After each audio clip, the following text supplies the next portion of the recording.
Hello student, good morning. कल हमने normal distribution के सारे फॉर्मूलाज थे वो सब हम देख लिए हैं, राइट। उसकी प्रॉपर्टीज के बारे में भी हम लोग सीख चुके हैं। आज हम उसकी एक्सरसाइज स्टार्ट करने वाले, बिकॉज चैप्टर नंबर 3 में 3.1 3.2 नहीं है, डायरेक्ट ही एक्सरसाइज 3 है। तो आज हम एक्सरसाइज 3 स्टार्ट करने वाले हैं सेक्शन बी से। सेक्शन बी के हर एक क्वेश्चन हम लोग सॉल्व करेंगे, सारे के सारे क्वेश्चन सॉल्व करेंगे। So let us start section B. Answer the following question in one sentence. First question है, give the values of the constant used in probability density function of normal variable. So student, यहाँ पे हमें क्या लिखना है? Constant values लिखनी है, probability density functions में आती है वो। सो हमने डेंसिटी फंक्शन में कांस्टेंट वैल्यू हमने देखी थी, तो 2 होती है, तो यहाँ पे लिख देते हैं पाई। पाई का वैल्यू हमें पता है 3.1416, ये वैल्यू है उसका। और दूसरा कांस्टेंट था ई इज इक्वल टू, उसका वैल्यू था 2.7183। अंडरस्टैंड? तो इसका आंसर क्या हो गया? Give the values of the constant used in the probability density function of the normal variable. तो इसका आंसर है pi is equal to 3.1416, e is equal to 2.7183। So this is answer number 1। Now moving to the next question, what is the probability that a continuous random variable takes definite value? So student, इसका answer आएगा, ध्यान से सुनना, the probability that a continuous random variable takes definite value is 0. इसका answer क्या आएगा? 0. What is the probability that the continuous random variable takes definite value? तो उसका आंसर आएगा 0. continuous random variable की definite value क्या होती है? probability उसकी 0 होती है। Now moving to the next question, what is the shape of normal curve? So ये याद रखना, the shape of normal curve is completely bell shaped. completely कैसा होता है? bell shaped. so आंसर क्या आएगा थर्ड वन का? what is the shape of normal curve? तो bell shaped. the shape of normal curve is completely bell shaped. so this is our answer. ये सम जब count करेंगे तब कैसे करना है, कैसे ड्रॉ करना है, वो अच्छे से सीखेंगे। जब हम बड़े सम्स काउंट करेंगे तब इसका यूज होगा। नेक्स्ट है, what is the skewness of normal distribution? So the skewness of normal distribution is 0. इसकी स्क्यूनेस क्या होती है? 0. What is the skewness of normal distribution? So the skewness of normal distribution is 0. Understand? Now moving to the next question, question number 5. Standard score is independent of unit of measurement. Is this statement true or false? So, standard score is independent of unit of measurement. This statement is true. ये statement कैसा है? True है। Why? Because standard score is independent of unit of measurement. वो independent unit है measurement के लिए। So ये statement कैसा है? यहाँ पे true है। Next है, for which value of standard normal variable the standard normal curve is symmetric on both the sides. दोनों तरफ से symmetric होना चाहिए normal curve। तो उसके लिए कौन सी वैल्यू होनी चाहिए? तो वैल्यू होती है z इज इक्वल टू 0। अगर z इज इक्वल टू 0 है तो the standard normal curve is symmetric on the both the sides. Next question है, which value of normal variable divides the area of normal curve into equal parts? दोनों equal parts में कौन सी value divide करती है? So listen it carefully. The value of normal variable x is equal to mu. x is equal to mu.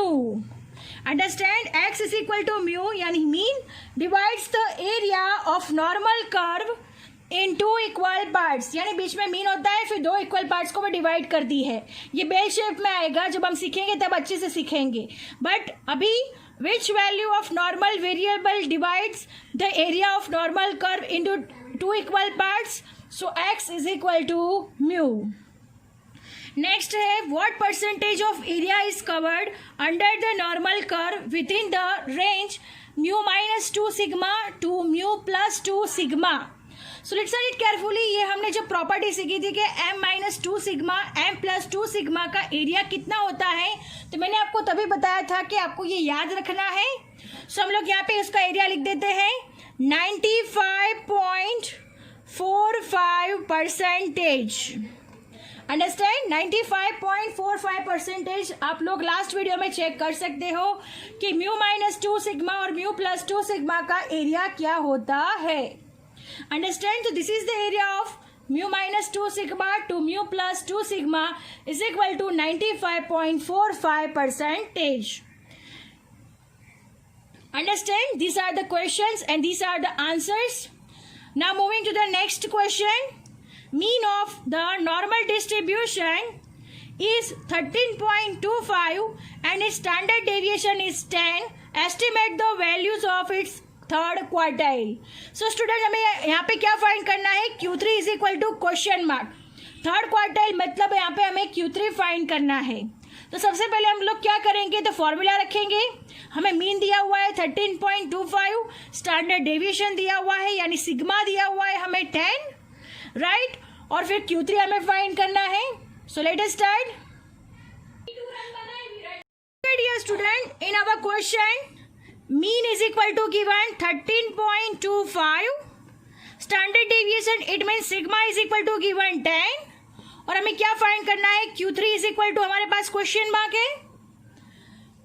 So let us start. Q3 का formula रख देते हैं. Q3 is equal to mean plus 0.675 sigma.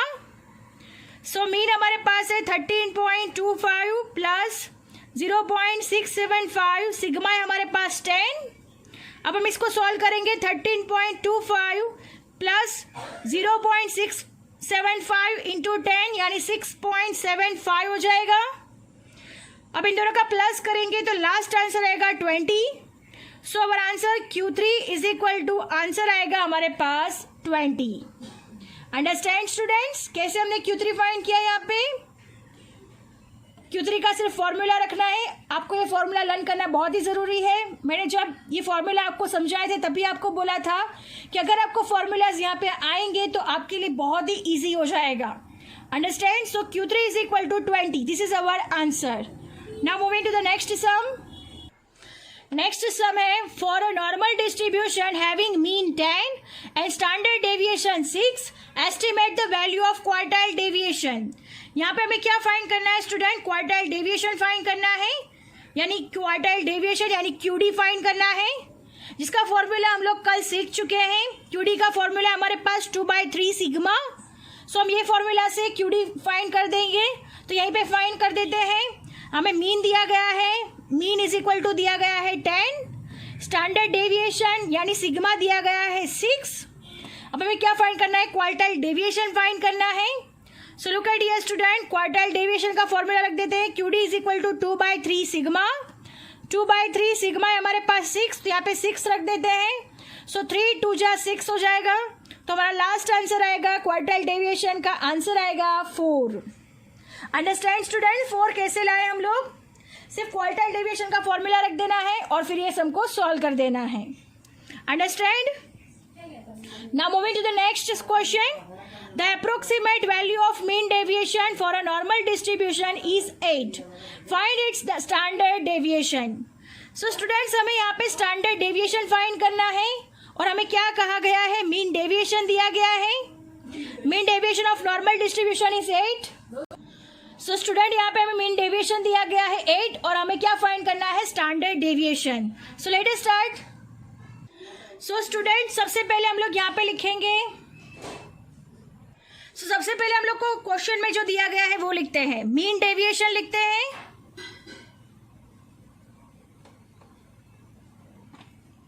फिर से so student, हमें यहाँ पे mean deviation दिया गया है 8. स्टूडेंट, यहाँ पे हमें मीन डेविएशन दिया गया है 8. क्या फाइंड करना है? स्टैंडर्ड डेविएशन यानी sigma is equal to question mark है। मीन डेविएशन का फॉर्मूला रखते हैं नॉर्मल डिस्ट्रीब्यूशन के लिए। मीन डेविएशन का फॉर्मूला है mean deviation is equal to, formula है हमारे पास 4/5 सिग्मा। मीन डेविएशन 8 दिया गया है तो यहाँ पे 8 लिख देते हैं, इज इक्वल टू 4/5 सिग्मा हो जाएगा। अब हमें क्या फाइंड करना है? सिग्मा फाइंड करना है। 5 डिवीजन में है, अपर साइड चला जाएगा तो मल्टीप्लीकेशन में हो जाएगा। ये अपर साइड है तो डाउन साइड आ जाएगा, इज इक्वल टू सिग्मा हो जाएगा। 4 2 8 हो जाएगा, 2 5 10, तो हमारा सिग्मा कितना हो गया यहाँ पे 10। अंडरस्टैंड? जो कि हमें स्टैंडर्ड डेविएशन हमें कहा गया है फाइंड करने के लिए, तो स्टैंडर्ड डेविएशन हमारा कितना हो गया यहाँ पे 10। तो यहाँ पे लिख देते हैं standard deviation is equal to 10. Understand? Now moving to the next sum. For a normal distribution, the estimated value of quartile deviation is 12. Find the value of its standard deviation. So student, हमें यहाँ पे क्या find करना है? Value of the standard deviation find करना है।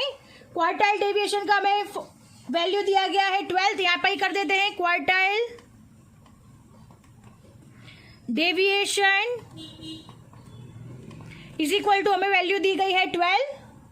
Standard deviation यानी sigma हमें क्या करना है? फाइंड करना है। Sigma is equal to question mark. अब हम फॉर्मूला रख देते हैं क्वार्टाइल डेविएशन का, तो यहाँ पे लिखते हैं quartile deviation is equal to, formula हमारे पास 2/3 सिग्मा। क्वार्टाइल डेविएशन हमें 12 दिया गया तो यहाँ पे लिख देते 12 इज इक्वल टू 2/3 सिग्मा हो जाएगा। 3 डिवीजन में है तो अपर साइड चला जाएगा तो 12 इंटू 3 हो जाएगा। 2 अपर साइड है तो डाउन साइड चला जाएगा, is equal to sigma 2 6 12। So sigma is equal to, answer आएगा 6 3 18। अंडरस्टैंड? तो हमारा सिग्मा इज इक्वल टू आएगा 18। अंडरस्टैंड? तो हमारा स्टैंडर्ड डेविएशन का आंसर कितना आएगा 18। Understand students? So I hope you understand it very well. यहाँ पे हमें सम्स और क्वेश्चन यहाँ पे हम फिनिश करते हैं। सेक्शन बी के आज हमने 12 क्वेश्चन सॉल्व किए। I hope you understand it very well. आपको समझ में आ गया होगा कि कैसे फाइंड करने हैं। आपको ये सब सॉल्व करने के लिए सबसे पहले आपको फॉर्मूलाज आनी चाहिए। This is the very important. अगर आपको फॉर्मूलाज आती है तो आप बेशक ये कर सकते हो। I hope you understand it very well. Thank you students.